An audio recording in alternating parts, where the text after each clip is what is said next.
The galaxy was in chaos. For decades, strange ships had roamed the stars, leaving trails of destruction behind them. These alien vessels were massive, their designs unlike anything anyone had ever seen before. They moved with precision, targeting planets and civilizations without warning or mercy.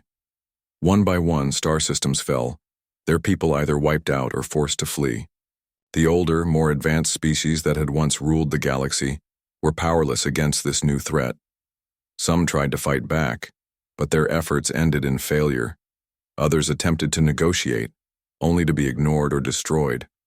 Fear spread, like wildfire across the cosmos. On Earth, however, life continued as if nothing had changed.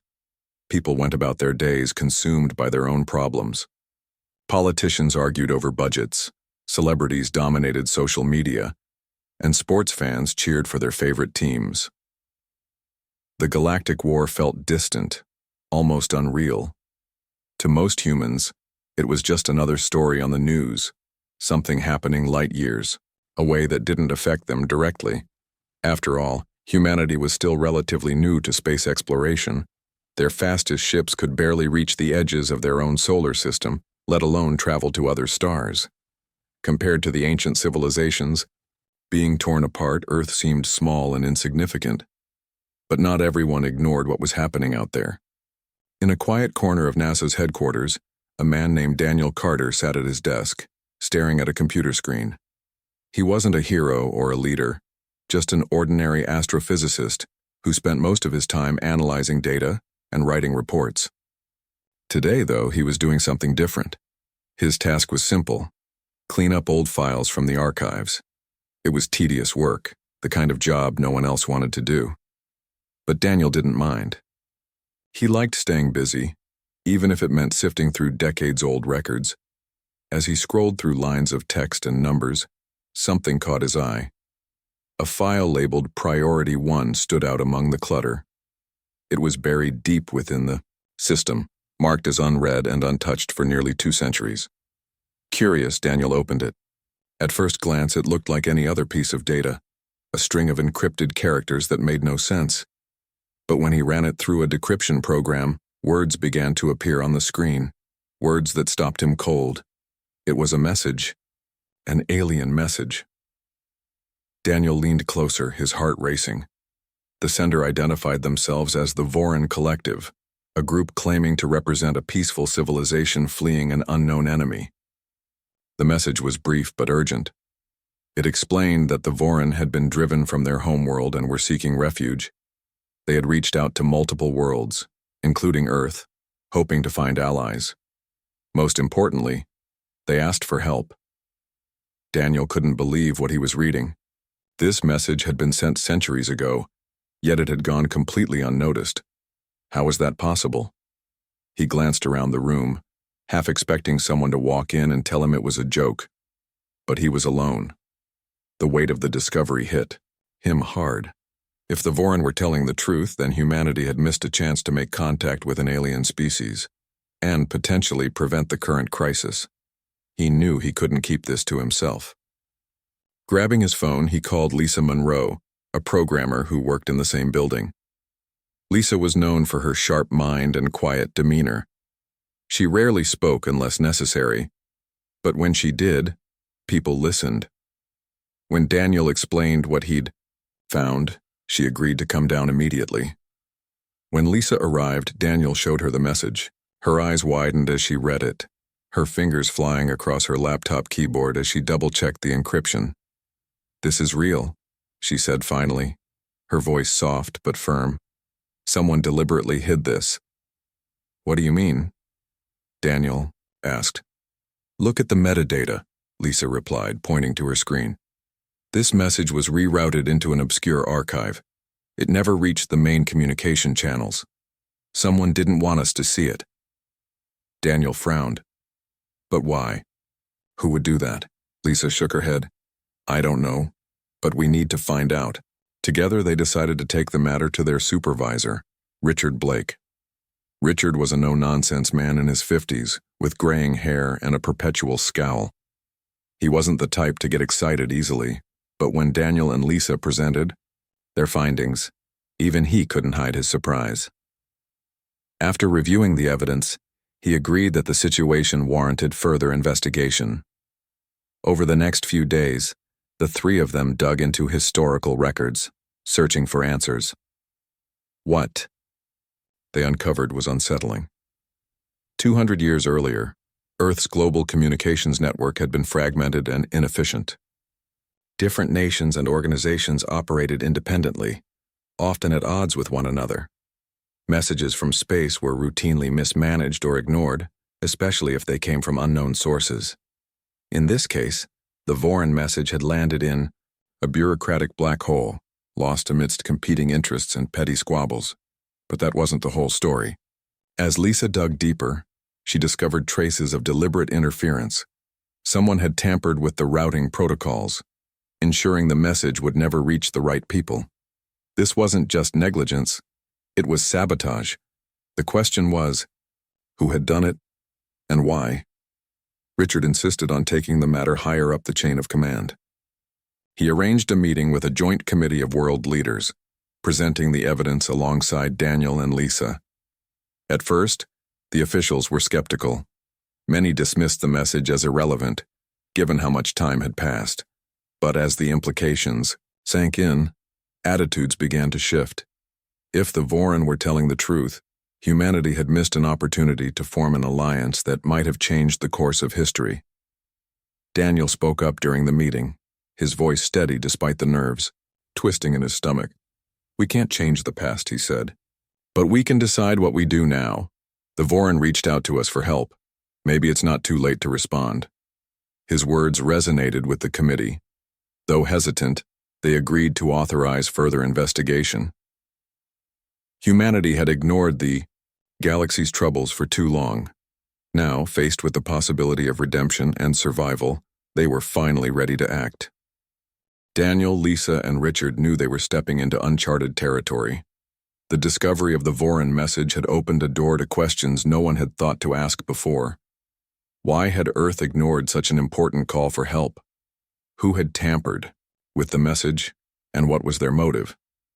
These weren't just technical puzzles, they were moral ones, forcing humanity to confront its own failures. The three of them spent days combing through old records, piecing together fragments of history that had been forgotten or deliberately buried. They started with the basics: how global communications worked 2 centuries earlier. Back then, Earth was far from unified. Nations operated independently, often competing rather than cooperating. Space exploration was in its infancy, and messages from beyond the solar system were treated with suspicion or outright dismissed as hoaxes. Even if the Voran's plea had reached the right channels, it might have been ignored simply because no one believed aliens would contact Earth. But Lisa's findings suggested something darker. She traced the path of the Voran message through outdated routing systems, uncovering evidence of deliberate interference. Someone had rerouted it into an obscure archive, ensuring it would never be seen by decision-makers. This wasn't negligence, it was sabotage. But who had done it, and why? Richard took the lead in pushing for answers. He contacted retired officials and historians asking about the state of Earth's communication networks during that time. Slowly, a picture began to emerge. 2 centuries ago, corporate greed and political rivalries had created a tangled web of inefficiency. Private companies controlled much of the technology used for space communication, and they guarded their data jealously. Governments, meanwhile, were more focused on internal conflicts than external threats. In this environment, the Voran message had slipped through the cracks, intentionally or not. But there was more to the story. As Daniel and Lisa dug deeper, they found references to a shadowy organization known only as the Directive. Little was known about it, but rumors suggested it had operated behind the scenes, influencing decisions related to space exploration and alien contact. Some speculated that the Directive had been formed to protect Earth from potential threats, while others claimed it sought to control access to extraterrestrial knowledge. Whatever its purpose, it seemed likely that the Directive had played a role in silencing the Voran message. Daniel felt a mix of anger and frustration as he pieced these details together. Humanity had missed an opportunity to ally with a peaceful civilization, a chance to stand against the very force now threatening the galaxy. Instead, someone had chosen to bury the truth, prioritizing secrecy over survival. It was a bitter pill to swallow. Lisa shared his feelings but focused on the practical side of things. "We can't undo the past," she said one evening as they worked late in the office. "But we can figure out who did this. If the directive is still around, we need to know." Richard nodded. "And we need to act fast. If word gets out about what we found, it could cause panic. Or worse, attract attention from the wrong people." With renewed determination, the trio decided to escalate the matter. Richard arranged a meeting with a joint committee of world leaders presenting their findings alongside Daniel and Lisa. At first, the officials were skeptical. Many dismissed the message as irrelevant given how much time had passed. Others argued that focusing on ancient history was a waste of resources when the galaxy was already in crisis. But as the evidence mounted, attitudes began to shift. Daniel spoke up during the meeting, his voice steady despite the nerves twisting in his stomach. "We can't change the past," he said, "but we can decide what we do now. The Vorin reached out to us for help. Maybe it's not too late to respond." His words resonated with the committee. Though hesitant, they agreed to authorize further investigation. Humanity had ignored the galaxy's troubles for too long. Now, faced with the possibility of redemption and survival, they were finally ready to act. The next step was clear: find the Vorin. Using coordinates embedded in the original message, Daniel and Lisa worked with engineers to design a probe capable of transmitting a reply across vast distances. It was a risky move. The Vorin might not even exist anymore, but it was the only option. The probe was launched into deep space, carrying a simple message: "We hear you. We are here." Days turned into weeks as they waited anxiously for a response. The silence was deafening, filled with doubts and second guesses. Had they misinterpreted the Vorin message? Was it too late to make amends? Just when hope began to fade, contact was established. A holographic projection flickered to life in NASA's main briefing room. The form that appeared was unlike anything anyone had ever seen. It shimmered like liquid silver, shifting and flowing as if alive. Its voice was calm, but tinged with sadness. "We are the Vorin Collective," it said. "You have finally answered our call." The being introduced itself as Zainara, leader of the Vorin. She explained their plight in detail. Centuries ago, their homeworld had fallen victim to the Krylos Horde, a ruthless empire bent on domination. The Vorin had fled, seeking refuge among neighboring worlds, only to find hostility or indifference. Desperate, they had reached out to Earth, believing its distance from the conflict made it a safe haven. Zainara revealed that the Krylos Horde was responsible for the recent wave of attacks across the galaxy. Their goal was not conquest but annihilation, destroying any civilization capable of resisting them. With nowhere else to turn, the Vorin asked if humanity would honor their centuries-old request for aid. The room fell silent as the weight of Zainara's words sank in. Humanity had spent years watching from the sidelines, assuming the Galactic War didn't concern them. Now they were being asked to step up, not just for themselves, but for the survival of the galaxy. Daniel glanced at Lisa and Richard, seeing the same mix of fear and resolve reflected in their eyes. This was it, the moment humanity had been avoiding for centuries. They could either rise to the challenge or let the galaxy burn. "We'll help you," Daniel said finally, his voice firm. "But we'll need your guidance. Together, maybe, we can stop them." Zainara inclined her head, a gesture of gratitude. "Then we will stand with you. The Krylos Horde must be stopped, for all our sakes." As the transmission ended, Richard exhaled deeply. "Well," he muttered, rubbing his temples. "That just happened." Daniel couldn't help but smile, though his heart was heavy. For the first time in his life, he felt truly part of something bigger. Humanity had made mistakes, but now they had a chance to make things right. It wouldn't be easy, but nothing worth doing ever was. With the decision made to ally with the Vorin, the real work began. Humanity had never faced a challenge like this before. The Krylos horde was a force unlike anything Earth had encountered, and preparing to fight them required every ounce of creativity, determination, and cooperation. But uniting humanity proved to be almost as difficult as facing the enemy itself. The first step was sharing the news with the world. Governments held press conferences, explaining the situation in careful detail. They revealed the existence of the Vorin, their centuries-old plea for help, and the looming threat of the Krylos horde. At first, public reaction was mixed. Some people were outraged, demanding answers about why the message had been ignored for so long. Others dismissed the story as a hoax or propaganda. Conspiracy theories spread like wildfire, fueled by social media and distrust of authority. Daniel, Lisa, and Richard found themselves at the center of it all.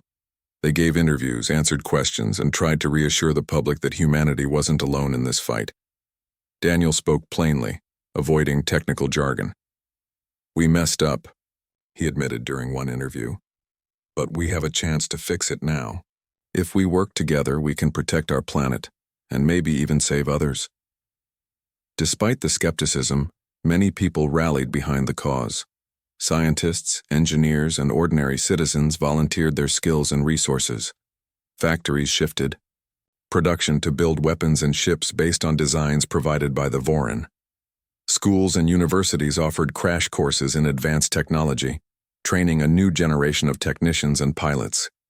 Even artists and writers contributed, creating campaigns to boost morale and inspire unity. But not everyone was on board. Nations argued over how to allocate resources, with some refusing to share their technology or expertise. Corporations hoarded materials, trying to profit from the crisis. Protests erupted in cities around the world, with demonstrators accusing governments of prioritizing war over basic needs like food and health care. It was chaos. But amidst the noise, progress was being made. Lisa played a key role in coordinating efforts between humans and the Vorin. She spent long hours communicating with Zainara and her advisors, translating alien concepts into terms Earth's engineers could understand. The Vorin provided blueprints for energy shields, plasma cannons, and faster-than-light drives, technology far beyond what humanity had developed on its own. But adapting these designs required ingenuity and compromise. Earth's materials and manufacturing processes weren't always compatible with Vorin specifications, forcing both sides to improvise. Richard took charge of organizing Earth's military forces. He worked closely with generals and admirals, integrating human strategies with Vorin tactics. The Vorin emphasized speed and precision, using hit-and-run attacks to outmaneuver larger enemies. Humans, on the other hand, relied on brute force and sheer numbers. Combining these approaches wasn't easy, but Richard believed it was their best chance of success. As preparations continued, tensions rose. Reports came in of Krylos ships advancing toward Earth's borders. Scouts detected massive fleets moving through nearby star systems, leaving destruction in their wake. It was clear the Horde knew about humanity's sudden activity and viewed it as a threat. Time was running out. Daniel volunteered to lead the combined human-Vorin task force, despite having no combat experience. His calm demeanor and strategic mind earned him respect from both sides. He wasn't a soldier, but he understood the importance of teamwork and communication. Alongside him stood Lisa, who coordinated logistics, ensuring supplies reached the front lines on time. Richard commanded Earth's naval forces, overseeing the deployment of newly built ships. Training exercises became a daily routine. Pilots practiced dogfighting maneuvers and simulated space battles, while ground crews drilled repair techniques under pressure. Soldiers learned to operate alien weapons, struggling to adapt to unfamiliar controls. Mistakes were common, but everyone pushed forward, driven by the knowledge that failure wasn't an option. Amid the preparations, moments of hope emerged. Children drew pictures of Earth and Vorin ships flying side by side, symbolizing unity. Volunteers organized community events, raising funds and gathering supplies for troops. Even skeptics began to see the value of working together, not just for survival, but for something greater. One evening, as Daniel walked through a bustling hangar, he paused to watch a group of engineers assembling a sleek fighter craft. Its design blended human and Voran elements, a testament to their collaboration. Nearby, a young woman painted a symbol on the ship's hull, a circle surrounding two hands reaching toward each other. When she noticed Daniel watching, she smiled, shyly. "It's a reminder," she said, "that we're stronger when we work together." Daniel nodded, feeling a lump form in his throat. For all its flaws, humanity was capable of incredible things when it chose to try. This alliance with the Voran wasn't just about stopping the Krylos horde. It was proof that people could rise above their differences and strive for a better future. As the days passed, the sense of urgency grew. Scouts reported that the Krylos fleet was closing in, its size dwarfing anything humanity had ever faced. Fear spread among the ranks, but so did determination. Everyone knew what was at stake. If they failed, Earth would join the countless worlds already lost to the horde. On the eve of the battle, Daniel gathered his team for a final briefing. The room was filled with faces, human and Voran alike, each carrying the weight of what was to come. Daniel spoke quietly, his words carrying more power than any grand speech. "Tomorrow we fight not just for ourselves, but for everyone who couldn't. We've made mistakes, but we're here now. Let's make it count." When the meeting ended, Lisa approached him, her expression serious. "You're not afraid?" she asked. Daniel hesitated, then shook his head. "Terrified, but I'd rather face this than wonder what might have happened if we didn't try." Lisa smiled faintly. "Me too." As they parted ways, Richard joined, Daniel clapping a hand on his shoulder. "You've done good, kid. Whatever happens tomorrow, remember that."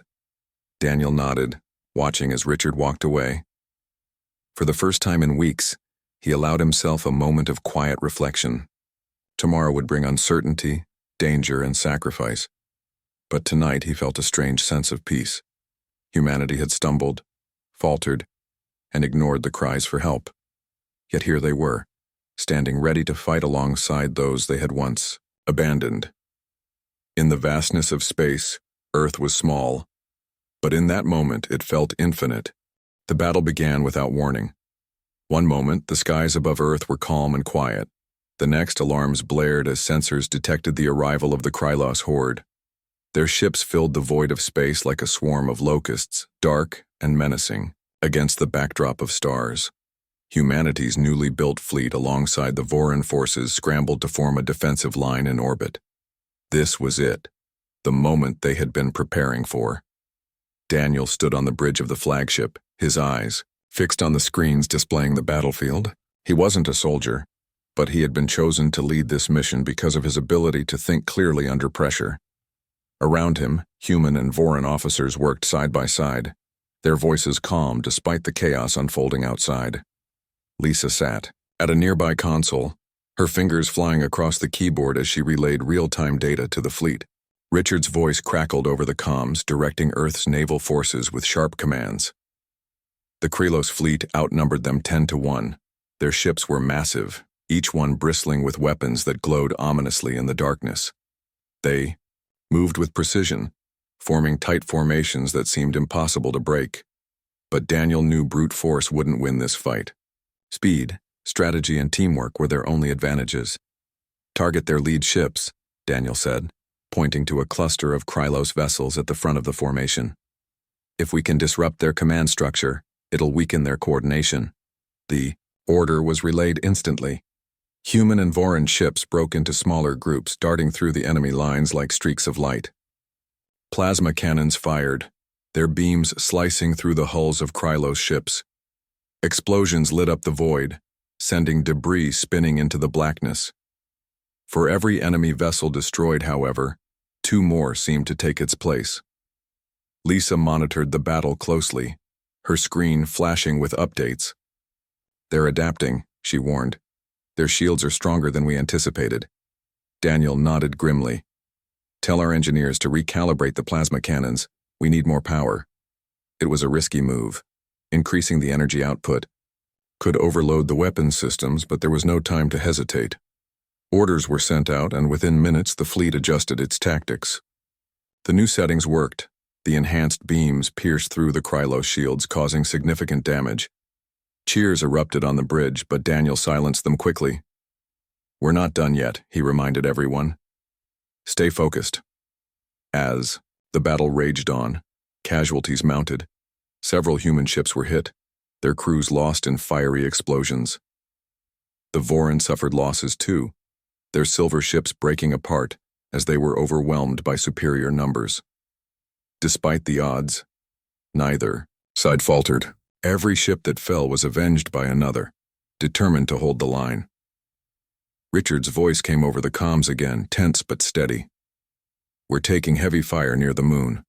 If they breach that position, they'll have a clear shot at Earth. Daniel clenched his fists, his mind racing. The moon was humanity's last line of defense. If it fell, Earth would be exposed. He turned to Lisa. Can we redirect reinforcements to that sector? She hesitated, scanning her screen. It'll leave other areas vulnerable, but... Yes, I can reroute 3 squadrons. Do it, Daniel ordered. And tell Richard to hold the line, no matter what. The reinforcements arrived just in time. A fierce dogfight erupted near the moon, human and Voran pilots weaving between Krylos ships with incredible skill. Missiles streaked through space, leaving trails of fire in their wake. The Krylos pressed forward relentlessly, their sheer numbers threatening to overwhelm the defenders. But slowly, painfully, the tide began to turn. Daniel noticed something strange on the monitors, a pattern in the way the Krylos ships moved. They weren't attacking randomly, they were targeting specific locations, almost as if they were searching for something. Lisa, he said urgently, pull up the trajectory data. Is there a weak point in their formation? She worked quickly, her brow furrowed in concentration. After a moment, she pointed to a spot on the screen. Here, if we concentrate, our fire here, we might be able to create a gap.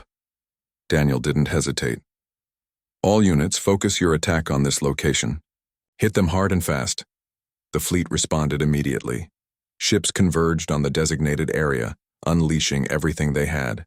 Plasma beams and missiles slammed into the Krylos vessels, tearing through their defenses. One by one, the enemy ships began to fall, creating a hole in their formation large enough for an assault team to slip through. This is it, Daniel said, his voice firm.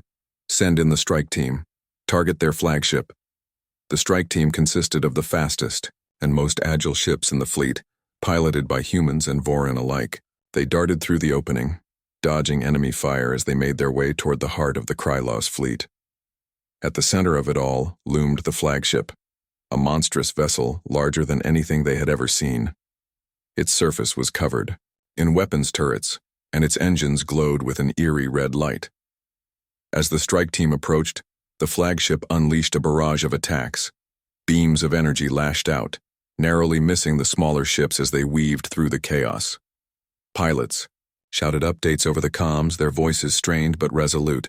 We're in range, one pilot called out. Firing torpedoes. The torpedoes struck the flagship's hull, causing massive explosions. The ship shuddered but remained intact. It was heavily armored, designed to withstand even the most powerful assaults. But the strike team didn't give up. Wave after wave of attacks battered the flagship, chipping away at its defenses until finally a critical hit disabled its main reactor. The flagship listed, its weapons falling silent. On the bridge of the human Voran flagship, cheers erupted as the crew realized what had happened. Without their leader, the Krylos fleet began to retreat, their once impenetrable formation crumbling into disarray. But the victory came at a cost.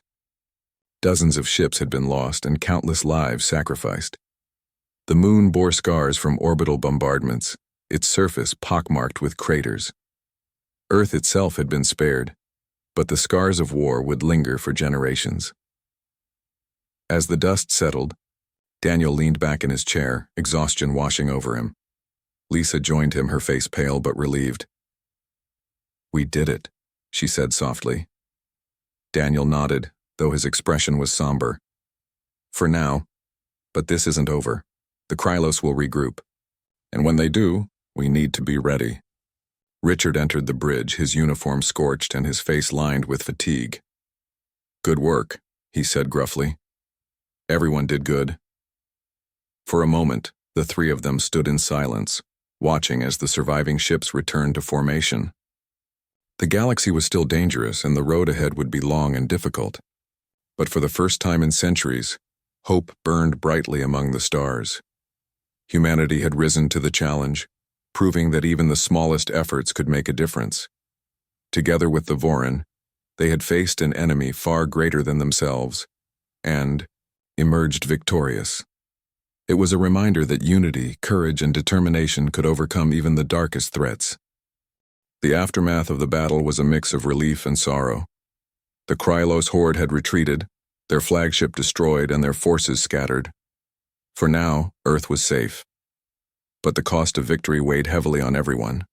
Ships lay in ruins across the void of space, their crews lost forever. The moon's battered surface served as a grim reminder of how close humanity had come to annihilation. On Earth, news of the victory spread quickly, bringing both celebration and mourning.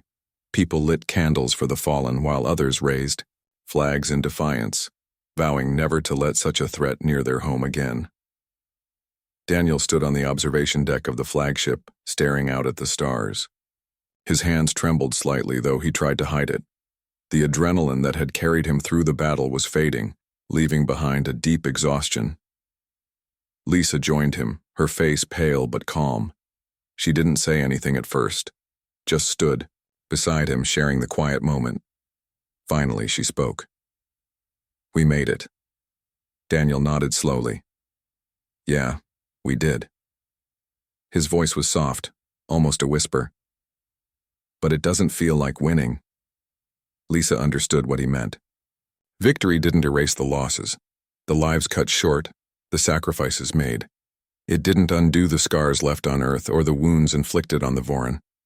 Still, they had accomplished something extraordinary. Humanity had stepped up when it mattered most, proving that even the smallest efforts could make a difference. Richard walked in a few minutes later, his expression grave. He looked older than he had before the battle, his face lined with fatigue. "We've got a lot of work ahead of us," he said, breaking the silence. "Repairs, rebuilding, figuring out how to keep this alliance strong." Daniel turned to face him. "What about the Krylos? They'll be back." Richard nodded. "They will, and we need to be ready. But for now, we've bought ourselves some time."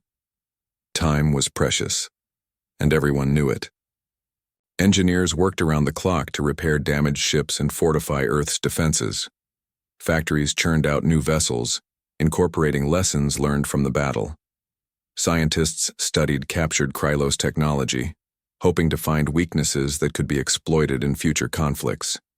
Meanwhile, diplomats worked tirelessly to strengthen the bond between humans and the Vorin, ensuring that the alliance would endure. Zainara, the leader of the Vorin, visited Earth shortly after the battle. Her shimmering form appeared in a holographic projection during a global broadcast. "Your courage has saved not only your world but countless others," she said, her voice calm but filled with emotion. "Together we have struck a blow against the Krylos horde. But our fight is far from over." Her words resonated deeply. Humanity wasn't just fighting for survival anymore. It was fighting for the galaxy. The Krylos horde represented a threat to all life, and Earth's actions had shown that even the smallest civilizations could play a role in stopping them. Zainara promised that the Vorin would stand by humanity's side, offering their knowledge and resources to prepare for the next encounter. In the weeks that followed, Earth began to change.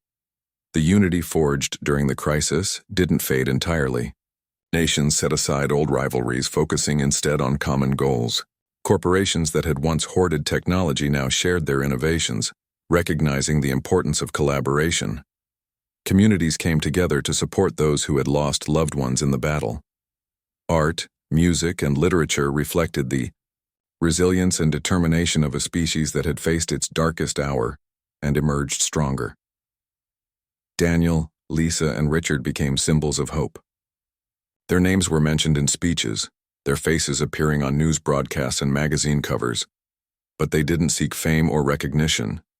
Instead, they continued working tirelessly, knowing that the galaxy still needed them. Daniel spent hours poring over battle data, analyzing every decision to ensure they wouldn't repeat mistakes. Lisa coordinated ongoing projects, keeping human and Voran teams aligned. Richard oversaw the training of new recruits, preparing them for the challenges ahead. One evening, as the sun set over the horizon, Daniel found himself standing on a hill outside NASA headquarters. The sky was painted in hues of orange and pink, a stark contrast to the darkness of space he had grown accustomed to. Lisa joined him, holding 2 cups of coffee. She handed one to him without a word. "You think we can really do this?" Daniel asked after a long pause. "Stop the Krylos, I mean." Lisa sipped her coffee thoughtfully before answering. "I don't know, but I think we have to try. If we don't, who will?" Daniel smiled faintly. "You're right. As usual." Lisa chuckled softly. "Someone has to keep you grounded." They stood there for a while longer, watching as the first stars appeared in the twilight sky. Somewhere out there, beyond the reach of Earth's atmosphere, the Krylos horde was regrouping, but for now humanity had a chance to rebuild, to grow, and to prepare for whatever came next. Back at headquarters, Richard gathered his team for a final meeting of the day. "This isn't the end," he reminded them. "It's just the beginning. We've proven we can fight. Now we need to prove we can win." The room fell silent as everyone absorbed his words. Winning wouldn't be easy. It would require sacrifice, innovation, and unwavering determination. But if the past few months had taught them anything, it was that humanity was capable of rising to the occasion. As the meeting ended, Daniel lingered behind, looking at the maps and diagrams covering the walls. Each one represented a step forward, a lesson learned, a plan for the future. He felt a sense of pride, not in himself but in what humanity had achieved together. They weren't perfect, and they never would be. But they had chosen to try, and sometimes that made all the difference. Far above Earth, the stars shone brightly, indifferent to the struggles of those below. Yet among those stars, a spark of hope burned, a fragile but resilient flame kindled, by the courage of a species that refused to give up. The galaxy was vast and dangerous, but for the first time, humanity felt ready to face it. Together, they would continue the fight. For Earth, for the Voran, and for every civilization threatened by the Krylos horde.